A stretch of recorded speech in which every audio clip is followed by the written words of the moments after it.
कि इनको गुर्दे में पथरियाँ थी और वो गुर्दे में पथरियाँ थी और ये उसकी वजह से काफ़ी तकलीफ में थी। लेकिन क्या हुआ कि इन्होंने चेकअप वगैरह करवाया, लेकिन मेडिकल ट्रीटमेंट इनकी चल रही थी। लेकिन जैसे ही हमने इस ग्राउंड में अपनी पहली मीटिंग की, उस मीटिंग में जब ले एंड हुआ, बाबर भाई ने इनके सर पे हाथ रख के इनके लिए प्रेयर की तो ये नीचे गिर गई। और उसके बाद नेक्स्ट डे इन्होंने जब घर जाके अपना रिपोर्ट करवाई तो वो गुर्दे की पथरी गायब थी। हालेलुया। तो ये गवाही हम इनके मुंह से सुनते हैं। सबको सलाम। मेरी गवाही कुछ यूँ है कि हमारी फैमिली में गुर्दों का है। ससुराल में जितने भी इस दुनिया से गए हैं वो इसी मर्ज में गए। तो बिल्कुल। तो मुझे पेन था बहुत ज़्यादा, बहुत दिनों तक मुझे दर्द रहा। महीना गुजरा, 2 महीने मैंने अपने शोहर से कहा तो उन्होंने मुझे इग्नोर किया इस बात को, कहता कुछ भी नहीं है, कुछ भी नहीं है। फिर मैंने डॉक्टर को चेक करवाया तो वो कहते कि हो सकता है कि आपको जो पेन है और मुसलसल थी और मैं घर के कामों में लगी रहती थी कि जो अच्छा चलो शायद वैसे है, मसल पेन है। लेकिन डॉक्टर ने कहा कि है, मसला है, क्योंकि मुझे यूरिन का मसला आ रहा था। 3-3 दिन मुझे यूरिन नहीं आ रहा था और मैं बहुत तकलीफ में थी। तो मेरे हस्बैंड ने डॉक्टर से बात की चिल्ड्रन में, तो उन्होंने कहा कि है, इशू है, गुर्दे इन्फेक्शन का इशू है, तो तुम इसकी रिपोर्ट्स करवाओ। मेरा ईमान था कि छोटी छोटी बीमारियां कुछ भी नहीं है मेरे खुदा के आगे।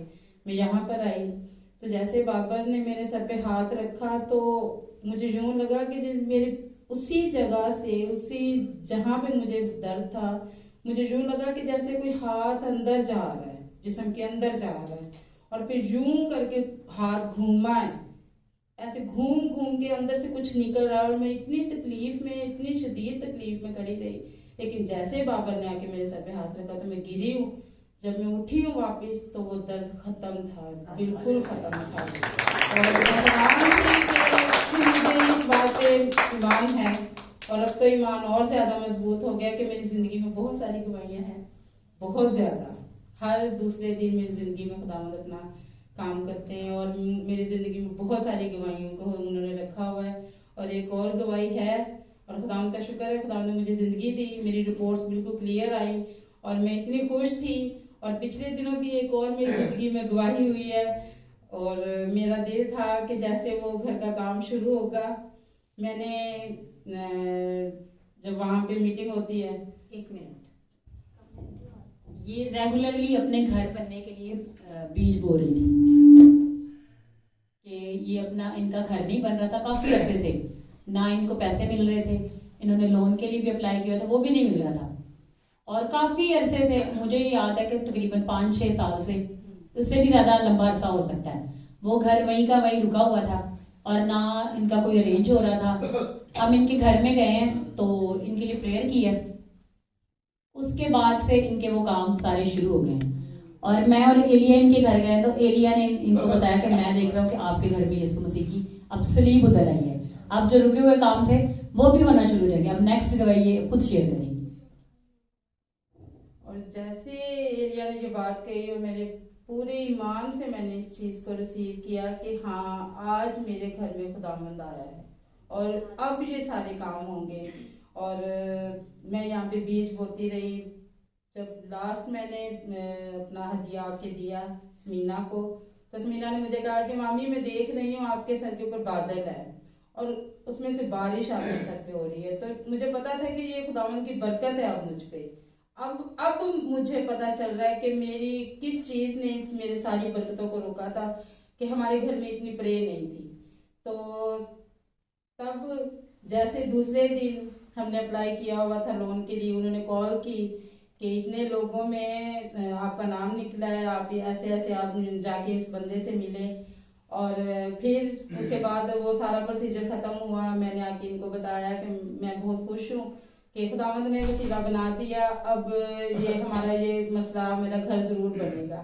फिर कुछ दिन पहले रुबीना मेरे घर आई तो कह रही मामी कि मुझे लग रहा है कि आपकी प्रे में कमी है। तो जाहिर टेंशन में थी। मैंने कहा हाँ, थोड़ी सी कमी आ गई है, बहुत सारी टेंशनें हैं। तो मैंने कहा, कहती घर नहीं सजाया क्रिसमस के लिए। तो मैंने कहा रबीना मुझे घर चाहिए, मुझे अपना घर चाहिए। तो पता नहीं कैसे रबीना ने मुझे ऐसे ही मेरी तरफ देख के कहा कि वो तो मिल ही जाना है, वो तो खुदावंद ने दे ही देना है। और जैसे रबीना घर से उठ के आई है, तकरीबन आधा घंटा भी नहीं गुजरा, हमें कॉल आई कि आपके अकाउंट में पैसे आ गए, आप अपना घर शुरू करो।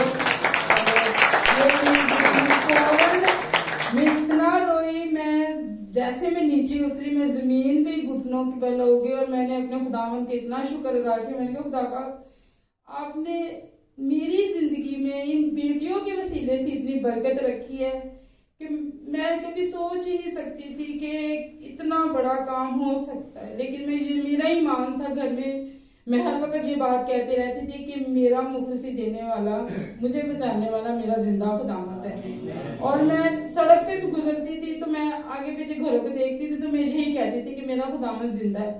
मैं दिल में ये बात हमेशा लेके चलती थी कि मेरा खुदावंद जिंदा है और मुझे घर देगा। और मैं भागती हुई आई, मैं रबीना के पास आई, रबीना प्रेम में थी। मैंने समीना को आके गले लगाया, मैंने कहा समीना आप लोगों ने मेरे लिए इतनी दुआ की है कि अब खुदावंद मुझे घर देने को। और जैसे कल उन्होंने ईंटें वगैरह डलवाई, मैंने कहा नहीं, पहले अब यासर वगैरह को बुलाओ, उस घर में पहले प्रे होगी, क्योंकि मैंने खुदावंद से वादा किया था खुदा बाप उस घर में पहले मिस्त्री काम नहीं करेगा, पहले आप वहां पे मौजूद होंगे, आप वहां पे खड़े होंगे और सब कुछ आप ही के हाथों के नीचे होगा। और खुदावंद का शुक्र है, खुदावंद ने मेरी जिंदगी में इन गवाहियों को भी कायम किया। खुदावंद का शुक्र है, खुदावंद का शुक्र है कि इन बेटियों के वसीले से मेरे घर में बहुत सारी बरकतें आई। ये आपने सुनी है कि जो फिजिकल ब्लेसिंग्स हैं, यानी वो चीजें जो आप देख रहे हैं, अभी इनकी लाइफ में और भी बहुत सी ब्लेसिंग्स आई हैं। ये जो भी यहाँ से कलाम सुन के जाती है, ये लोगों को आगे शेयर करती है। सिर्फ ये ब्लेसिंग ही नहीं है, ये वो कलाम जाके दूसरों को सुना रही होती हैं। और फिर इन्होंने मुझे बताया, इनके साथ इनकी भाभी भी है, वो आज नहीं आई। ये दोनों मिलके सारा दिन जो यहाँ से वर्शिप सुन के जाती है, वो वर्शिप घर में वही करती रहती है और किचन में काम करते हुए, और जो कुछ ये यहाँ से सीख रही है वही कुछ ये अपनी जिंदगी में अप्लाई कर रही है। और हमेशा कलाम पर अमल करने से बरकत आती है, वैसे बरकत नहीं आती। ये अगर आप सुने और सुन के निकाल दें तो बरकत कभी भी नहीं आएगी। और फिर जब हम उस दिन इनके घर गए तो ये सिर्फ अकेली प्रेयर करने वाली थी। तो मैंने इनसे कहा कि निजात आपके वसीले से ही है, आपने प्रेयर करनी है, खुदा ने आपकी दुआओं को सुन के ऐसे मौजे करने के सबने बदलना है। तो अब ये खुद बताएंगे कि क्या क्या चेंजेस आना शुरू हुए। हमारे घर में पहले तो हमारे घर में प्रे कोई भी नहीं करता। हमारे घर में लड़ाइयाँ झगड़े, सब भाई इकट्ठे नहीं बैठते। हमारी फैमिली में बहुत सारी टेंशनें, कोई भी इकट्ठा नहीं रहता। तो प्रे के वसीले से ये हुआ कि अब जो मसले थे लड़ाई झगड़ों वाले, मैंने इन सबको अपने शौहर से कहा कि खुदावंद कहता है कि मुझे वो इंसान पसंद नहीं जो भाइयों को जुदा करता है। और आप कभी भी ये ना सोचो कि मैं इन बातों को लेके बैठूंगी। आप सबसे मिलो, अगर जो नहीं है हमें पसंद करते आप उनसे भी जाके मिलो। अब जो प्रे के वसीले से बेटों में आई है तब्दीलियां, वो अगर उनमें कोई टेंशन आती है वो मुझे आके कहते हैं मम्मा आप प्रे करो, आप दुआ करो, आप दुआ करोगे तो ये मसला हल हो जाएगा। और मेरे हस्बैंड मुझे कहते हैं, अब मुझे कह रहे थे कि आप प्रे अपनी दोबारा से शुरू करो, नाइट प्रे मेरी थोड़ी सी डिस्टर्ब हुई थी, तो वो कहते हैं आप दोबारा से प्रे शुरू करो ताकि ये घर पूरा कंप्लीट हो। प्रे के वसीला से हमारे घर में अबलीस का बहुत काम था। मेरे बच्चों को चीज़ें चलती फिरती नजर आती थी, लेकिन जैसे हमने घर में मैंने प्रे करने शुरू की और पूरे ईमान से, जब रात को बच्चे ऐसे खौफजदा होते हैं तो वो मुझे उठा के कहते हैं मम्मा आप एक दफ़ा प्रे कर दो। तो मैं प्रे करके पूरे ईमान के साथ दरवाजों पे तेल की स्लिप का निशान बना देती हूँ उनके माथों पे। तो वो पूरे, मुझे पता था अब मैंने प्रे कर दी है, मैंने कुछ नहीं किया, खुदावंद ने सब कुछ किया, खुदावंद के लहू ने सब कुछ किया। और प्रे के वसीले से ही हमारी जिंदगियों में इतनी बरकतें हैं, इतनी कि मैं जब बोलती हूँ इन सारी बातों को तो मेरे पास अल्फाज नहीं है कि खुदावंद ने हर कदम पे मुझे बरकतें दी। जो मैंने कभी सोचा भी नहीं वो भी हुआ है। जो मैं सोचती थी कि ये चीजें मुश्किल हैं वो एकदम से हो जाती, तो मैं कहती ये कैसे हो गया।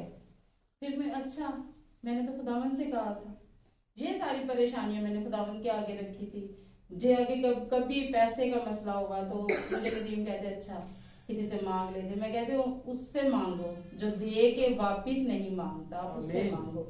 और अक्सर ऐसा होता है सुबह को कहीं ना कहीं से कभी बेटों की पे आ जानी, सारे मसले ऐसे है, तो मेरा मियाँ कहता है कि कुछ तो है कि खुदावन तू दुआ करती है और खुदावन तेरे वसीले से घर में सारे मसलों को हल करता है। तो मैं कहती हूँ कि मैं वो घर में ज्यादातर वो गीत लगाती हूँ, तो मेरा हस्बैंड कहता है तुझे इस गीत से क्या बरकत मिलती, हमें तो इस गीत की समझ नहीं आती। तो मैं कहती हूँ मैंने उसका पल्ला पकड़ा है ना, तो मुझे इस गीत की समझ आती है कि ये गीत क्या कहता है कि मैं पल्ला यसूदा नहीं चढ़ना। तो मुझे पता है कि जैसे जैसे मैं प्रे करती हूँ, इस प्रे के वसीला से मेरे घर में बहुत सारी बरकतें हैं। खुदावन का शुक्र। हालेलुया। आपको ये कंप्लीट गवाही सुनाने का मकसद ये था कि इनके घर में बदरूहों का बहुत बड़ा होल्ड था और इस वजह से वो कोई प्रेयर नहीं करते थे।